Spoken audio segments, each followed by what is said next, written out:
My name is Violet Maodi, and I work for Sandput as a community linkage officer. I'm based in Pretoria, and my main focus is women who use drugs. I had written an abstract and about stigma and discrimination because I believe that it is one of the most pressing issues that we should be talking about, if not the most. I will proceed on to that. So this slide, I had written it just to explain why I went to it in this way, why I decided to speak about stigma and discrimination, especially in our healthcare facilities and with our police service. So it says, firstly, I believe that the stigma and discrimination experienced by people who use drugs is a direct illustration of how far we still need to work as a country to minimize the harm inflicted on people who use drugs. So our society does not understand about drug use. They do not understand, and what people don't understand, they start making assumptions. And that is when rumors like Bluetooth began. So for those who don't know, Bluetooth, it comes from people who do not use drugs, who don't understand. They believe that a person who injects drugs, they can inject and then draw the blood and give it to a friend. So that's what they believed, and they call the term Bluetooth. So we had to go into our communities and explain that that is not true, that is not what happens, and go into what happens when a person injects, and give information, correct information on safe injecting, how it is done.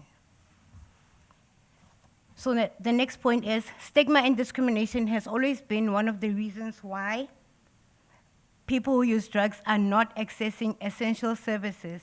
And without much needed sensitization and education of our society, our health system or law enforcement will not make much progress. So we have had police officers being the ones who are violating our people. Because my work is to document human rights violations, so they come to me and share what is happening to them in the streets. So we've had a lot of police officers who are violating our people. And because of this, we came up with training that we do with police officers. It's called Dignity and Diversity and Policing Training, where we talk to them and make them understand that we are people and not to be as hostile as they have been. And again, with our healthcare workers too, we have been having ongoing engagements with them. And when we began, the experience was hostile too.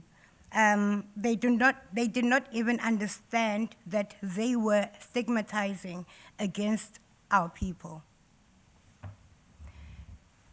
So different cultural backgrounds and teachings, they've had an impact on how people who use drugs are treated and seen by our society.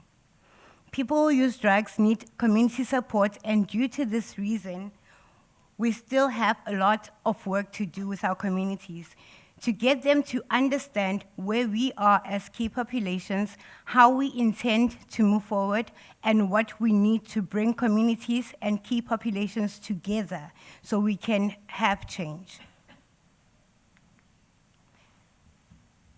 So moving on to the background.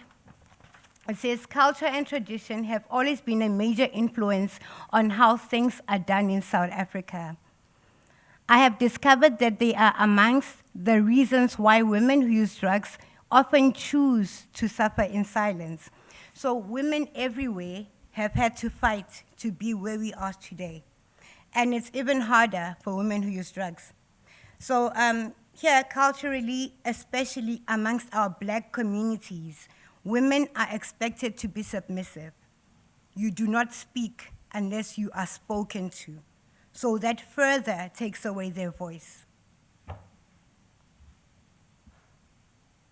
People who use drugs are subjected to harsher, more severe treatment that stems from stigma and discrimination that society associates with drug use. Through my engagements as a community linkage officer based in Pretoria with people who use drugs in between January and December 2024, I have learned that some key populations have experienced signs and symptoms of hepatitis without seeking any medical intervention. In some cases, women who use drugs have gone through their entire pregnancies without attending antenatal classes. So, and this is very dangerous for both mother and child. But if you you have a bad experience at a local health facility, it is very difficult to go back. So most of them just go through the whole pregnancy without ever going back. In both scenarios mentioned, they choose not to access essential health services at certain local facilities due to stigma and discrimination against key population. Culturally, to this day, in many of our Black communities, women are still seen as the inferior gender, and that is the mentality that is passed on from generation to generation as society continues to resist the idea of gender equality. As a result of this, women who use drugs are often viewed as unhygienic and unfit mothers. And even when the most gruesome crimes are perpetrated against them, nothing is done.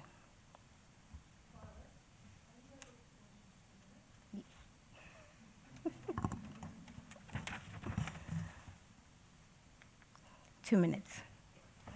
So, stigma and discrimination experienced by people who use drugs, especially at public facilities, has prohibited them from accessing essential health services, thus putting their lives at risk, as I've mentioned before. The lack of sensitization and education of our public servants has added to the key populations not accessing services, as they do not want to subject themselves to stigma and discrimination that comes from people who should be supporting them and without any judgment. So in conclusion, to reach common ground where people who use drugs and the society at large can live together, to reach common ground between our key populations and public servants, we need to engage in dialogues to educate both sides. While we may have suitable programs available for people who use drugs, society needs to be informed about these programs. They need to be involved, they need to have their input in the implementation and be aware of how they will improve the lives of people who use drugs. And as Sanput, we have ongoing engagements with communities, law enforcement, and healthcare workers on the stigma and discrimination experienced by people who use drugs. And that has opened up ongoing communication. So, taking everything that I've said into account, let us all remember that we all have an important role to play. So let's unite. Let's stand firm, let's raise our voice and get to work. Thank you.